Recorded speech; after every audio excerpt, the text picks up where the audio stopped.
ក៏ដូចជាសួស្តីអ្នកនរគ្នាខ្ញុំឈ្មោះពលលោកមួយសៀងជាសិស្សរបស់លោកគ្រូសុំចន្ទាថ្ងៃនេះដែរខ្ញុំ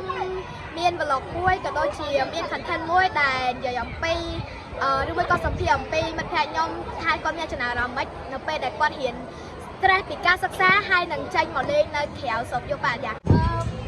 ក្រុមខាងណាយើងឃើញគាត់កំពុងតែលេងលោតមកឬមួយក៏ចាក់តែឥឡូវនេះដែរខ្ញុំនឹងទៅសម្ភារពួកគាត់ជាមួយមកច្រើនស្រួលដែរយើងពីវាស្រួលតោះទៅសាសាចាបន្ទាប់ពីការ stress ពីការសិក្សាដល់ពេលចេញមកលេងនៅក្រៅមកចេះសាសាមានអារម្មណ៍ដែរខ្ញុំគឺមានអារម្មណ៍ថាសប្បាយចិត្តខ្លាំងមែនតើព្រោះយើងវាថារៀនទៅយើងអាចនឹង stress ឬអីប៉ុន្តែយើងបានចេញលេង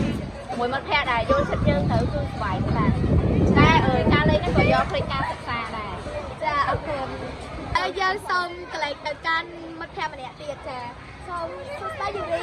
ចាសួស្តីថ្ងៃនេះយូរីមានអារម្មណ៍មិនដែរបន្ទាប់ពីការ stress ពីការសិក្សាហើយមកលេងជុំមិត្តភក្តិនៅខាងនេះសប្បាយចិត្តដោយសារយើងមានមិត្តភក្តិច្រើនអញ្ចឹងហើយឃើញអ្នកជុំវិញឃើញជាលេងសប្បាយអញ្ចឹងហើយយើងក៏សប្បាយចិត្តតាមនឹងដែរអញ្ចឹងណាចាអរគុណយូរីចាឥឡូវយើងនាំគ្នាទៅមើលខាងមកក្រុមទៀតដែលគាត់កំពុងលេងល្បែងលេងឡើងខាងសួរតា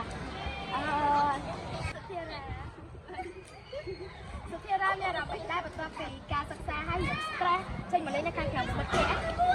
បែបចាហើយគេទៀតធ្វើតែស្អីគេហត់អីចាមើលចាអរគុណលោកtrong video យើងសូមទៅទស្សនាការសាច់របស់មិត្តភក្តិខ្ញុំម្នាក់